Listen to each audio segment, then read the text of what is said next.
হজরত লাল শাহবাজ কালান্দার পাকিস্তানের একজন সুফি সাধক এবং ধর্মপ্রচারক ছিলেন। শ্রেষ্ঠ হওয়ার জন্য তো অনেক পন্থায় অবলম্বন করা যায়, কিন্তু তিনি মানুষের মহব্বতকে অর্জন করাকেই তার শ্রেষ্ঠত্ব লাভের পন্থা হিসাবে অবলম্বন করেছিলেন। তিনি পাকিস্তানের বিভিন্ন শহর ও গ্রামে ঘুরে ঘুরে মানুষের অবস্থা পর্যবেক্ষণ করতেন এবং তাদের কাছে আল্লাহ তাআলার একত্ববাদ প্রচার করতেন। সকল মানুষ তাকে খুব মানত, তাকে সম্মান করত এবং তার কথা অক্ষরে অক্ষরে পালন করত। সকলের কাছে একজন ভালোবাসার মানুষ ছিলেন তিনি।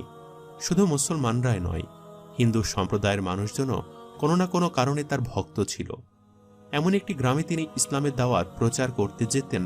সে গ্রামের সংখ্যাগরিষ্ঠ বাসিন্দারা ছিল হিন্দু, মাত্র কিছু সংখ্যক মানুষই মুসলিম ছিল। তারা ওনার কথা খুব মনোযোগ সহকারে শুনত এবং তা আমল করত। সেই গ্রামে হিন্দু মুসলিমরা মিলেমিশে থাকত।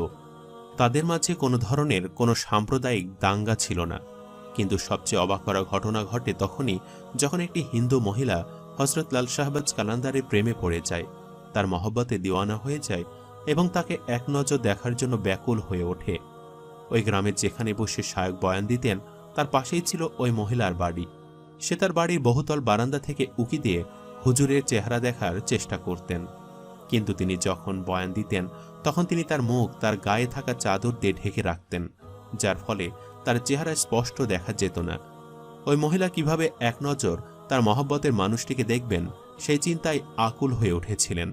যদিও ওই মহিলার মনে কোনো বাজে উদ্দেশ্য ছিল না, তিনি শুধু একবার হুজুরের নুরানি চেহারা দেখার আকাঙ্ক্ষায় পাগল হয়েছিলেন।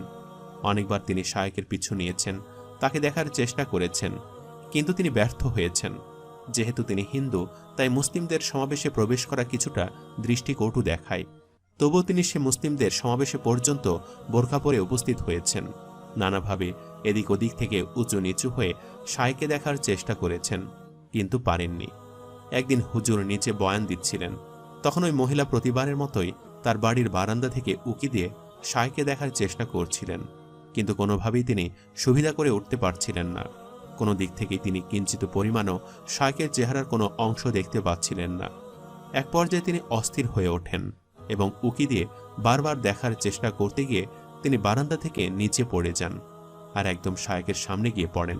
তার শরীর রক্তাক্ত হয়ে যায়। যখন তিনি জীবন মৃত্যুর মাঝামাঝি সময় উপস্থিত, তখন শায়েকের মুখ থেকে চাদর সরে যায়। মৃত্যুর আগে ওই মহিলা একবার শায়েকের চেহারা দেখার সুযোগ পান। ওই মহিলার পরিবারের লোকেরা দৌড়ে আসে। তার পরিবারের সকলেই জানত সে কেন বারান্দা দিয়ে সবসময় উকি দিত। তারা সকলে শায়েকের কাছে সব কথা খুলে বললেন। শায়েক মেয়েটির ছিন্ন বিচ্ছিন্ন শরীরে তার গায়ে চাদরটি জড়িয়ে দিলেন, যাতে মৃত্যুর সময় তার পর্দা নষ্ট না হয়। এভাবে বেশ কিছুদিন সময় মেয়েটির পরিবারের আর্তনাদ এবং কান্নাকাটি চলল। গ্রামের সকল মানুষ একত্র হয়ে গেল। অনেকক্ষণ কান্নাকাটির পর মেয়েটির পরিবারের লোকজন শায়েকের কাছে মেয়েটির লাশ নিয়ে যাওয়ার জন্য অনুমতি চাইল, কারণ তখনও শায়েকের চাদর দিয়ে মেয়েটির শরীর ঢাকা ছিল। তিনি অনুমতি দিলেন, কিন্তু মেয়েটার পরিবারের লোকজন যখন মেয়েটির লাশ ওঠানোর চেষ্টা করল, তারা কোনোভাবে সফল হল না। ইতিমধ্যেই হুজুর সমাবেশ ত্যাগ করেছেন, কারণ তার সালাতের সময় হয়ে গিয়েছে। তিনি সালাত আদায় করতে চলে গিয়েছেন। যখন মেয়েটির পরিবারের ২-৩ জন লোক তার লাশ উঠাতে পারল না, তখন তারা তাদের পরিবারের সকল সদস্যদেরকে ডেকে আনল। ৫-১০ জন বলিষ্ঠ পুরুষ মিলেও সামান্য ৫০ কেজি ওজনের ওই মেয়েটিকে উঠাতে পারছিল না। এরপর তারা কোনোভাবে যখন মেয়েটির লাশ উঠাতে পারল না, তখন তারা গ্রামের কয়েকজন পালোয়ান ডেকে নিয়ে আসলো। ২-৩ জন পালোয়ান আসলো। তারা মনে মনে ভাবল, তারা এত কঠিন কঠিন কাজ করে, আর সামান্য এই মেয়ের লাশ উঠানো কি এমন বড় কাজ? তারা সকলে মিলে সম্মিলিতভাবে চেষ্টা করতে থাকলো মেয়েটির লাশ উঠানোর জন্য, কিন্তু কোনোভাবে ওইখান থেকে মেয়েটির লাশ উঠানো যাচ্ছিল না। এরপর সকলে নিরুপায় হয়ে গ্রামের পণ্ডিতকে বিষয়টি জানালো। যথাসময়ে পণ্ডিত উপস্থিত হলেন। তিনি মেয়েটির লাশ পর্যবেক্ষণ করলেন এবং চোখ বন্ধ করে কিছু একটা ভাবলেন। কিছুক্ষণ পর তিনি চোখ খুলে বললেন, তোমাদের আগে এখানে আরও একজন ব্যক্তি উপস্থিত ছিলেন, সে কে? তখন সকলে বলে উঠল, তিনি আর কেউ নন, তিনি হজরত লাল শাহবাজ কালান্দার। কিছুক্ষণ আগেও তিনি এখানে উপস্থিত ছিলেন, বয়ান দিচ্ছিলেন। সালাতের সময় হওয়ায় তিনি সালাত আদায় করতে চলে গেছেন। তখন পণ্ডিত বললেন, এ বিষয়ে আমি কিছু করতে পারবো না, এর সমাধান একমাত্র তিনি দিতে পারবেন, তোমরা বরং তার কাছেই যাও। তখন গ্রামের কয়েকজন মানুষ গ্রামের মসজিদে গিয়ে হুজুরকে ডেকে নিয়ে আসলো এবং তারা সকলে সমাধান চাইল। তখন হুজুর বললেন, তোমরা যতই চেষ্টা করো না কেন এই মেয়েটির লাশ মাটি থেকে উঠাতে পারবে না, কারণ তাকে পাকড়াও করে রেখেছে স্বয়ং ফেরেশতাগণ। আর সে হিন্দু নয়, মৃত্যুর আগে সে কালিমা পড়ে মুসলমান হয়েছিল। সে বলেছিল, নিশ্চয়ই আল্লাহ এক ও অদ্বিতীয় এবং রাসূলুল্লাহ সাল্লাল্লাহু আলাইহি সাল্লাম তার বান্দা ও রাসূল। সে মনে প্রাণে আল্লাহকে সৃষ্টিকর্তা হিসেবে গ্রহণ করেছিল এবং সে চুপি চুপি আল্লাহর ইবাদত করত, যদিও তার পরিবারের মানুষজন সেটা জানত না। এই মেয়েটির লাশ কোনোভাবেই চায় না তাকে হিন্দু ধর্মের রীতি অনুযায়ী চিতায় পোড়ানো হোক। সে চায় তার লাশ মুসলিম ধর্মাবলম্বীদের মতো দাফন করা হোক।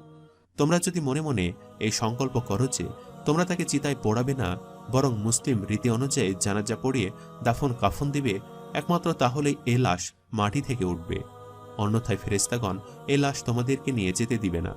তখন মেয়েটির পরিবারের লোকজন বাধ্য হয়ে মনে মনে সংকল্প করল যে তারা মেয়েটিকে দাফন করবে মুসলিম রীতি অনুযায়ী। তখন খুব সহজেই দুজন মানুষ মিলে মেয়েটির লাশ ওঠাতে সক্ষম হলো এবং মুসলিম রীতি অনুযায়ী মেয়েটিকে শেষ গোসল দেওয়ানো হলো।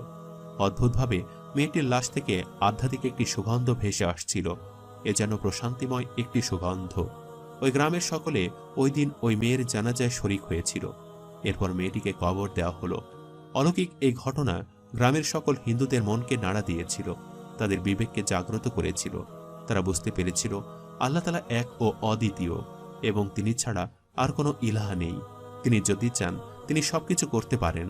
তার প্রমাণ তারা স্বচক্ষে দেখেছিল ওই দিন। এই ঘটনার পরে ওই গ্রামের সকল হিন্দু ধর্মাবলম্বীরা একত্রে কালিমা পড়েন এবং শান্তির ধর্ম ইসলাম গ্রহণ করেন। তারা সকলে মুসলিম হয়ে যান। বিরল এই ঘটনা ছড়িয়ে পড়ে গ্রাম থেকে গ্রামান্তরে। দূর দূরান্ত থেকে গ্রাম ও শহরের অনেক মানুষ মেয়েটির লাশ দেখার জন্য গ্রামে আসত এবং এই ঘটনা থেকে শিক্ষা নিয়ে নিজের ঈমানকে আরও মজবুত করে তুলত। এভাবে আল্লাহ তাআলা হিন্দু হয়ে জন্ম নেওয়া সত্ত্বেও একজন মানুষকে ঈমানের আলোয় আলোকিত করে শান্তির মৃত্যু দিয়েছিলেন। আল্লাহ তাআলার অলি আউলিয়াদের প্রেমে যারা বুঁদ হয়ে থাকেন, যারা হুজুর মাওলানাদের মহব্বতে দিওয়ানা হন, আল্লাহ তাআলা তাদের মনে জায়গা করে নেন এবং তাদেরকে সঠিক পথ প্রদর্শন করেন। যুগে যুগে আল্লাহ তাআলার প্রেরিত এরকম অনেক নবী রাসূলের অনুসারীগণ, পীর আউলিয়াদের অনুসারীগণ, শায়েখ মাওলানাদের মহব্বতকারীকে আল্লাহ তাআলা ঈমানের সহিত মৃত্যু দান করেছেন। এই মেয়েটির ক্ষেত্রেও তার ব্যতিক্রম হয়নি। নিশ্চয়ই আল্লাহ তাআলা মহান।